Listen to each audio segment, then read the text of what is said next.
Hello everyone, we are the Vintage Contessa and times past. I'm the Vintage Contessa. And I'm the Count de Monet, which is a very difficult thing for me to explain, but she spends it, I count it. Here we go. We're here today to talk about Chanel authenticity. So many people, first thing they do, walk into our store, how do you know it's real? We're gonna tell you why. We actually started authenticating pieces when Rob was, what, 5 and 6? You were buying coins? As a kid, I collected coins, and there's more counterfeits of coins than there is in anything in the world, and they've been counterfeiting coins back to when they started first producing them a few thousand years ago, but we're not here to talk about that. But I use my mindset, everything is fake, before I look at it to try to prove it's real.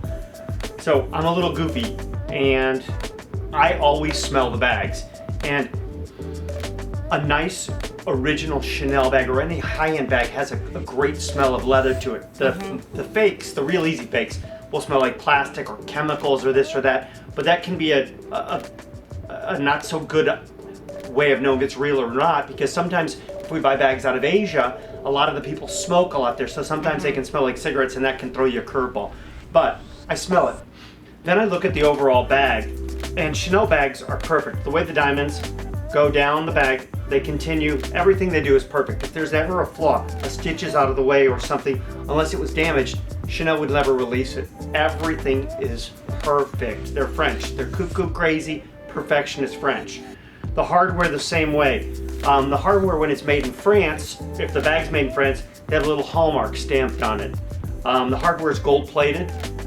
So if you see it with staining or something doesn't look right, 9 times out of 10 that's probably not original also. But there are other colors of hardware. Yes, can be silver. That can also be the antique-y, Yeah, grayish. sort of the matte looking, like this classic 2.55 with the metal. But there's a certain color of metals that all Chanel bags come with. And if it's a different metal than that, then we also know that it's fake because it's going away from what the standards are.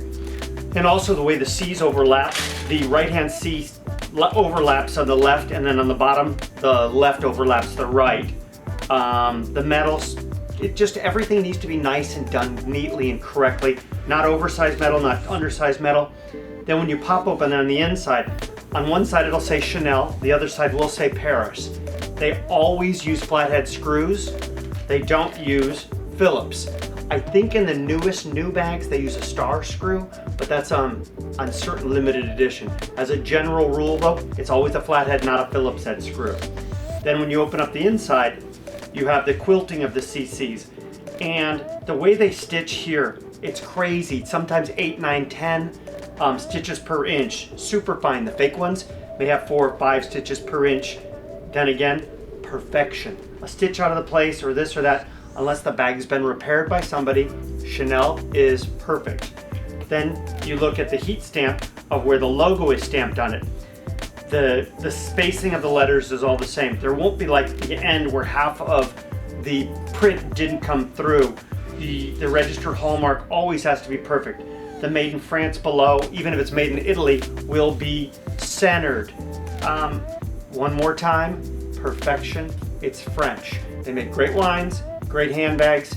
We won't talk about their politics and all their craziness otherwise, but that's a whole other subject.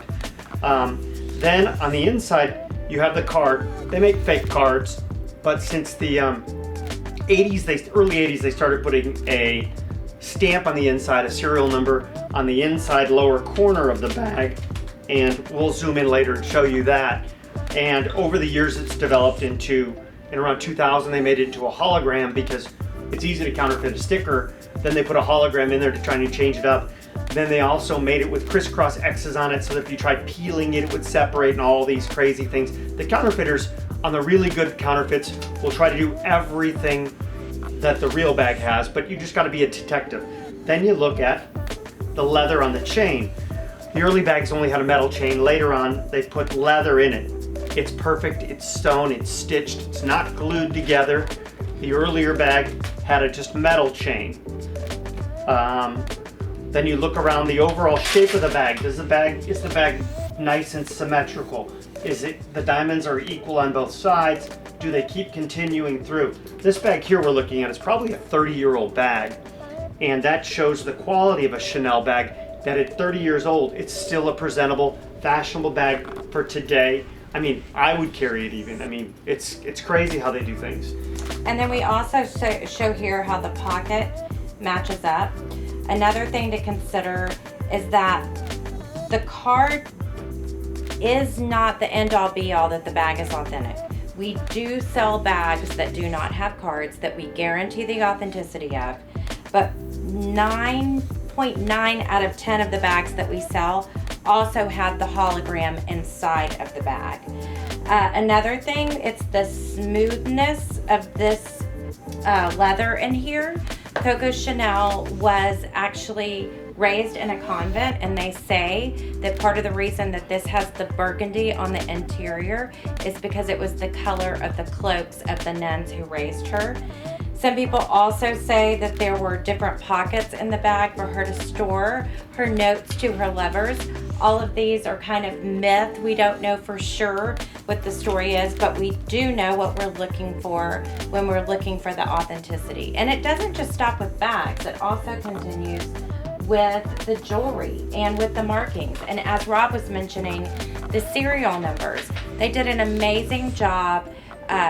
Every year had a different line of serial numbers. So you'll be able to go to our website, look at the serial number, and know what years the bags were made. And that's another thing that we look at is, was this limited edition bag made during this year that matches the serial number? Because sometimes there's also a little bit of inconsistency there that makes us concerned about it.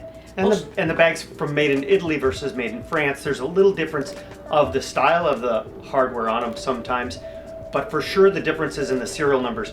The font, when they first came out, was basic, like Helvetia, very simple font, and then through the years they changed and modified and tried to make it so it's different, so the counterfeiters couldn't keep up with them, so they kept changing it. But they also, on the back of all of their jewelry, which we'll show you later, have their hallmark, their stamp, a style number. This is gold plated also. It usually doesn't tarnish with lots of wear and tear. And with older pieces, you can see where the links would have rubbed on each other, and that can change color. But just you look at the overall quality. These are earrings, these that we have here. Most of these are from the 80s and 90s with the clip-ons. More pure stuff came around in the 2000s and newer. But the 80s and 90s are even more collectible. We see more people searching them out, and they're actually the items that are going over retail. As many of you know, fashion repeats itself and recycles itself. So this big 80s shoulder pads and that style of the big chunky earrings is so in. So you could have maybe even bought a pair of earrings for $200, and we've seen them in Paris flea markets for as much as $1,500. So it's interesting to see how it evolves based upon styles and trends. And who designed with them? Karl Lagerfeld, who was an absolutely incredible designer, took so much of what Chanel did and passed it on in what he did. Went back to her apartment. She chose things in her apartment as inspiration. The most crazy thing is she really didn't even travel. What she learned was from books. So much of the things that she's showing as far as the tiger's eye, she was so impressed with Asia, the lions, the wheat, they were all things from what she read about that inspired her, that she had in her apartment, that then you see in the products that she designed. And her iconic striped outfit came from Deauville. She was there. That's where her first millinery store was. And explain to people what a milliner is. Yes, she designed hats before she did anything else.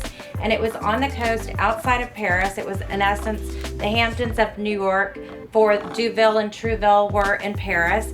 And she was so inspired by all of the seamen coming in. It was also a great equestrian. I think she meant to say sailors, not seamen, but that's okay. Anyway, and also the stripes of the sailors. And there was a very big equestrian group there, and you could see that in so much of what she did also with the equestrian inspiration. And she actually took these chains and put them inside her jackets and created things with the chains, which you see on the bags too, which is a big part of her design and her style. And another way that we authenticate it is the touch, the feel, the quality, as Rob's mentioned. And also, what I always go back to is Look at your customer that's bringing it to you. You can tell the customer that's bringing it to you 9 times out of 10 if it's really their bag, if they've owned the bag, if they believe in their heart it's real, or if they're coming in to just possibly take advantage of you. Because it was a gift bag story we hear so many times, and I believe most people are good people, but there's a lot of people out there. If you can buy one of these on the streets, well, back formerly the streets of New York City, before we could travel and everything, you could buy these Chanel bags. They sell the copies for $50, $80, $100, whereas new, the bags are $5, $6, $7, almost $8,000 now for the jumbo double flap. It's crazy the prices what's happened with Chanel bags. And prices keep going up, but we keep selling them at more cost-effective prices, buying pre-owned. You're also giving back to the environment by buying something that's pre-owned and pre-loved by someone. And if these bags and these earrings could talk, I could only imagine what they would have to say. And everything we sell comes with a 100% lifetime guarantee of it being original. Period. We don't need fakes. We don't want fakes. I don't encourage them. I don't like anything having to do with the counterfeit industry. We are living an authentic life here at the Vintage Contessa. We invite you to join us, connect with us on Instagram, follow us on Facebook. We run Facebook Lives every week. We have a Wacky Watch Wednesday when Rob shares so many great watch tips. And it'll be fun one tomorrow. Yes, and we'll be having a wonderful podcast, Living the Authentic Life, bringing amazing guests to you. Stay tuned, stay connected, and we can't wait to tell you more about authenticity and our commitment to you. Thank you.